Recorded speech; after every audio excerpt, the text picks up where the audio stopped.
listo. Editor kundo, listo. Search ni. So yun guys, ayan na ang ating marinated chicken adobe.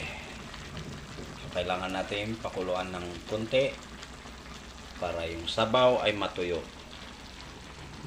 Tsaka dinamihan natin ng ginger para ang purpose nun matanggal yung langsa ng karneng chicken.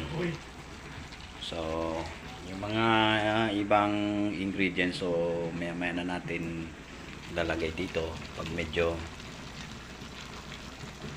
60% fried na yung karne. So sa mga chip cook dyan, comment kayo kung anong magandang gawin dito sa adobe na kakaiba yung lasa.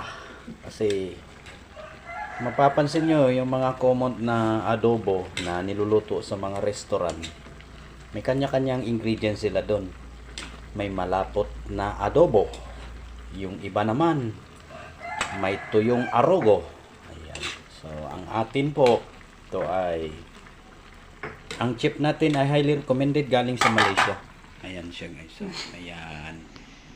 So, sa pagbabayo pa lang ng, ang tawag dyan, maysa. So talagang makilala mo yung isang tao pagbihasa sa mga pagbabayo. Tingnan mo naman, no? Durug-durugin mo yan, insan! Durug-durugin mo na yan, insan. So ito siguro mga 5 minutes kailangan natin ano lang, patuyuan ng konti yung tubig para talaga matanggal yung amoy, yung langsa ng karne.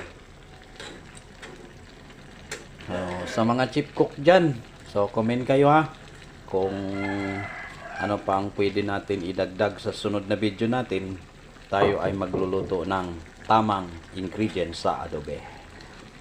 So since meron tayong adobe, syempre hindi mawawala ang hobe pansit. Okay, bayuhin mo hanggang sa madurog ang buto.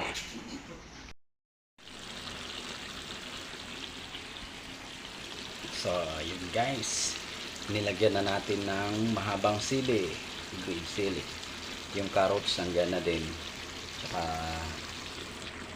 nilagyan niya natin ng ano, hindi ko lang sure kung maraming mga chip cook na ganito klase ang pagluluto.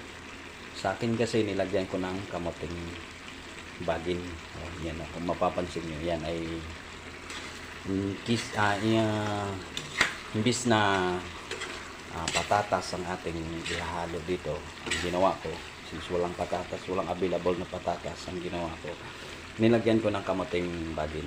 So tingnan natin mamaya kung talagang patok din ito sa panlasa ng mga evaluators natin.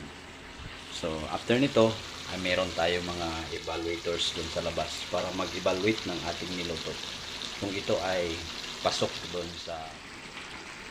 So yan guys, nag-add tayo ng ano, pineapple. Ayan. Nilagyan din natin yan ng pineapple. Hindi ko lang sure kung anong kalalabasan nito ha. Basta wala namang masama sa pineapple ano. Kung mapapansin nyo yung pineapple doon sa Batarasa fishport, so yung bandang, yung lower portion nun wala na. So andito na yun.